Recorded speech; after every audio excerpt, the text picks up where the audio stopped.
earlier in the year, when I was incorporating stuff from Auschwitz and Stuttgart conferences, which I was not able to attend, there was an article about a product called db48X or db50X, depending upon what you want to call it, although they're the same thing. And it was basically an RPL implementation similar to the 48 or 50G on a Swiss Micros platform, such as this. So it was intriguing to me. So with Bob's help, I managed to get the firmware, and I had bought a DM42N and updated it, and found the person who was cutting and selling overlays, and I got that. And this is what the machine looks like right now, and it's equivalent. It's basically, the clutter is close to the C47 R47 machine. It's, you know, three or four functions per key and whatnot, and just showing the 50G here. And it appears that all the progress since WP34S to R47 has all been in the RPN realm, and nobody decided to try to tackle RPL, and this was the only version. So there was a presentation that Christophe how do you pronounce that? Dinechin did at Stuttgart 2024 about the DB project. And for those who don't know, DB stands for Dave and Bill. So originally it was db48X, and it was going to go on the DM42, and then when the 32 came out with a faster platform, and then the 42N subsequently on the same platform, he renamed it db50X for those two machines. So kind of an evolution here. Again, the DM42 could be the db48X, and the DM32 or the 42N, both of which are on the newer platforms with more RAM and higher speed, would be named the db50X, although the software is basically the same. So you compare the two, and the question is, what do you prefer? And I really like the fact that one is, you know, relatively huge and the other is relatively small, just more compact, easier to carry around and whatnot. So the dimensions, you can see that the thing is smaller, it's lighter weight, and the display resolution is better. Instead of 131 by 80, it's 400 by 240. Introduction and discontinuation dates are here just as a reference. Processor speed, I guess the 50X on USB goes up to 80 megahertz, and this was 75, but this is, I believe this is an emulation layer, so there is some speed penalty that you have to pay there. The number of keys is much bit more on this than it is on here, which is sort of a disadvantage. But you can't win them all. So the evolution of the machine, when the WP34S was completed, you had a platform which was based on the 20B and the 30B, and again, you get 4 functions per key and whatnot. This is my machine. And then the WP43S was about to come out, and this is a picture of a prototype that I shot at the 2022 London conference for their 40th anniversary. And then that was not to be, basically. So others kind of picked up the gauntlet and worked on the C47, which was essentially a new version of this. And finally, this is mine, the db50X. So these are fairly close, although this is RPN, this is RPL. So you can actually purchase overlays that either have tabs on the side or are adhesive and stick. And there were slots in the machine for the tabs to go in, but when I got mine, I realized that the keyboard that was on there was filling up the slots, and I couldn't fit the tabs on. So I ended up cutting them all off and just putting double-sided tape on the back and realizing I should have had an adhesive version, but just as well. Also, there's a couple keys that, was it 8 or 10 or so, or 12 keys to get redefined, so that you get stickers for those, so I stuck them on also. So let's talk a little bit about menus. If you're familiar with the C47, you probably know about this. Unfortunately, this machine has a shift key, but it has two shifted key planes. So this is the main menu, and if you hit the shift once, it highlights the middle row, which is the second plane, and if you hit it a second time, it's as if you pressed the mythical blue key that's not there and you get the third row. And then if you hit it a third time, it shifts back to the primary. So every key on the keyboard has three functions, and you have to access the second and the third function by hitting, repeatedly hitting the yellow button over and over again. So, this is kind of the example. You can transition to here and then back to the other one. So, potentially the soft key menus could have 18 functions visible at any time, which is really slick. And you'll have to read this at your leisure when you look at the thing on the drive. But this is the main menu, and here are those main menus going across the primary row, and then the secondary row, and then the tertiary row, and it goes on from there. And there's more and more of these. There's just function after function after function. And on the 50G, it's nice because it tells you where you are at any point. And this one, you don't really know. You can see it, and when you transition to it, if you hold the button down, it'll light up. You're going to such a matrix menu or whatever, but then that goes away and you're just left with the menu in place. So you kind of really have to know where you are at any one point. Also, on the 50G, there's a button called Next, and the shifted Next gives you the previous. If you have more rows of menu keys as opposed to columns on the 50G, the equivalent of that here is a little arrow. So if there's more rows, the sixth position gives you a right arrow or a left arrow, and you can hit that and it will take you to the next one. You hit it again, it'll take you to the next one, and it'll circle back when you're done. There's lots of them. Another thing for these soft key labels, if the word in there is too long for the space, it'll actually scroll across really slowly. So like mathematics, all you see is mathematic at one point. It depends when you're looking at it because it kind of scrolls over. They did the best they could. Okay, so I wanted to mention about redundancy. It appears that most of the shifted menu functions, and those are ones that have borders around them, frames around them. And maybe I should just pass this around just for people to take a glance at it, just so you can see it.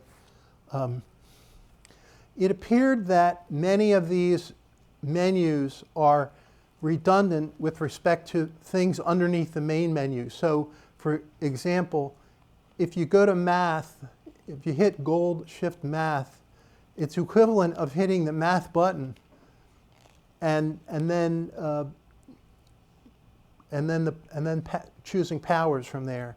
If you the equations menu, you can get there using the main menu and double shift and then hitting equations, but it's equivalent to equations on the keyboard, so it saves you a keystroke or so.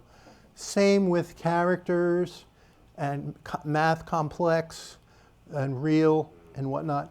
But so these are really, they're equivalent of keyboard shortcuts. I wanted to mention about precision and dynamic range. The thing that really got my attention quickly was the fact that this machine has arbitrary precision and an enormous dynamic range. And one example is pi. So on the 50G, if you go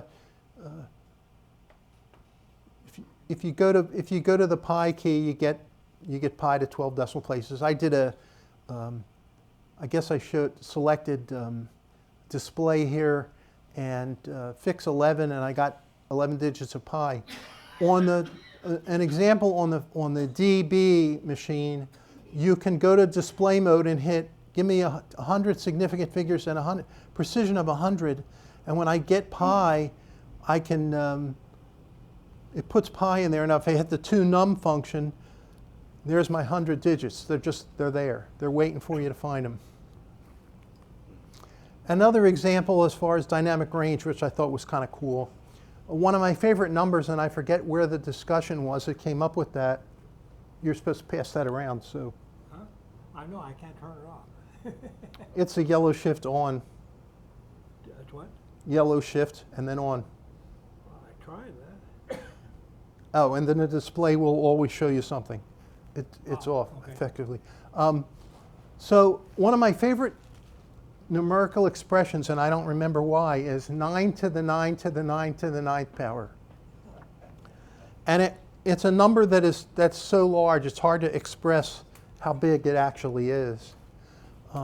But I tried just 9 to the 9 to the 9th. So on the 50G, 9 to the 9th gives you your 387,420,489. And then I tried to take 9 to that power, and I get an error that says integer too large. On this machine, I do 9 to the 9th, and then I take 9 to that power. And it says the error is too big, but it gives you an answer. And the answer is on the order of 10 to the 369,693,099. And I went to Wolfram Alpha and put it in there, and sure enough, it says the number of digits is 369,693,100 decimal digits, which matches this by 1. So I suspected, that they agree with each other. So I thought that was pretty cool. But you can do enormous values, not that they have any meaning in real life, but I just thought it was clever. Another example, 2 to the 500th power. If you do 2 to the 500th on the 50G, you get this huge long number, and I just can't remember. It's been too long since I used it. How to show those digits in an editing session. I don't remember if there's a way of. It just puts the cursor there when I do that. When I hit the down arrow. So and then you got to scroll across. I wanted to see like a screen full of digits. So on this guy, you put it up, and I've left the precision. I think I had it at 200 decimal places, and it just goes boom, and it gives you the value right away. And sure enough, Wolfram Alpha shows you the number, and they match. This number and this number match. So I thought that was pretty cool. So somebody did the work to produce these results. So I wanted to test the timing advantages, and this was an interesting little research project. And if I was Joe Horn, I probably could have done it in 1 minute. But since I'm not Joe Horn, it took me more like a month. I wanted to have an arbitrary program for the 50G, a little RPL program with a loop, where I could specify how many iterations of the loop I wanted to run, and it would just add 1 to the stack. And it would also time itself and return the amount of time it takes to do the problem. So here's my little program. It takes I off the stack, reads the clock, does a for I with a 1 plus in there, and then drops the result when it's done, and reads the clock again, swaps them, subtracts, converts from binary to real, and divides by 8192, and you get a result. So if you do 5, it takes 0.0299 seconds. If all the way up to 1,000, it'll take on mine, it took 4.47 seconds. So I tried putting that program into the DB machine, and I had all kinds of trouble, not being an expert. But eventually, here is the thing. There is a way of shrinking the font, and I don't know what it is. But here's basically the same program, but I needed a capital I rather than a lowercase I for this, where I guess I just arbitrarily chose it. And in my for loop, I just picked a double I. You don't really do anything with it. So I ran the same program again, and I thought for this, 1,000 iterations takes about 4 seconds. So I ran it. I increased the counter until I could get a 4-second elapsed time, and it did it in 20,000 loops. So it's like a 20x speed improvement over the 50G, which I thought was cool. In summary, pros and cons. the 48 or 50X significantly smaller in physical size, which I really, really like. Much faster, wider dynamic range, higher LCD resolution. And the cons are, because there's fewer keys, there's a lot of keystrokes that are increased to get the same operations done. The documentation is still evolving, and I found a lot lacking in what documentation they have up to this point, but there's a team of about 8 people working on it. And finally, only one physical shift key, despite the fact that you have 2 shifted key planes. And I understand that we may hear more about the R47 this weekend, and that machine has the 2 shifted key planes, which is, I would love to have that on this machine. So finally, if you go to the forum, under not quite HP calculators, but related, you'll see there was a thread there going called db48X HP48 like RPL implementation for DM42. And it's been going for a long time because there's more than 250,000 views. And so I check that every time I go in here. And in here it said, as of 7/29 of this year, version 0.9.11 was now available for testing. But I thought I saw something written somewhere where they were already up to 14, although they didn't officially announce it for whatever reason. Maybe it's still being beta tested. But if you look at that, you'll see they list all the new features and the bug fixes and the improvements and whatnot. And then finally, there's a whole bunch of links, and you'll find this in your flash drive, so you can go look at it. But this is kind of the top level function, and there's different things about releases and keyboard interaction. And the guy who makes the overlays goes by Spiff72 on the HP Museum forum, and he seems like a really nice guy. And I think he charged $9 for an overlay and stickers. So I bought 2 and whatnot. So I just wanted to bring it up here because I didn't know how many people were aware of what was going on or possibly had any interest at all. But I think I'm going to stick with it, and we'll see where it goes. The 34S got a bunch of interest, and perhaps this will as well. Go ahead. So I think the interesting thing is that it has only one function key, like you say, you have double press. But it also runs on the DM32, which does have 2 function keys, but it's mapped back to the single function key with a sticky overlay. So it's had an opportunity, but unfortunately all the development had been done. Yeah, I think they had the DM42 as a template, Yes. So they assumed only one, which kind of, it's unfortunate. Because I'm all for reducing keystroke counts and whatnot. And so to have one of these machines, you need to buy you can buy a DM32, a DM42, or a DM42N, which is the one I have here. And the 42N is significantly more expensive. You flash it with the software and you put the overlay on, and you're good to go, and you're ready to roll. And then I'll give you one caution though, the DM42 is almost, the ROM space is almost all used up. Yeah. So there's more growth for more features on the 32 or 42N hardware. He's just going to run out of ROM space on the DM42. Nothing you can do about that. So if you have a 42, check it out. But if you're going to get a machine to look forward to this, then get one of the 2 latter ones. one of the other ones. I don't make more if you do buy the expensive ones. Yeah. And it's easy to switch back. Yeah. Just Yeah, just Go ahead. flash the new file. Well, thank you, Jake. As someone new to this, it has been difficult to wrap my head around some of the other firmwares available, because those threads are great, but they get bogged down in a lot of technical questions. Yes. You jump in and you don't know where they were, and it takes forever. I think go on to 32, because it seemed like every thread said 42, right? And then I learned down the road it did. The second part, and maybe Bob can maybe answer this.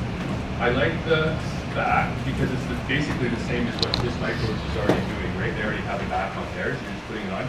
But sticking things on the keys, to me, just takes what is a very nice calculator and kind of lessens it a little bit. Is there any movement with Swiss Micros to look at releasing individual keys to be replaced on these devices? No, there'll never be individual keys. I was going to say, I think we have a couple of authorities Like here. a new panel that you can purchase that would just go into that, like. Yeah, they're not individual keys per se. One tree.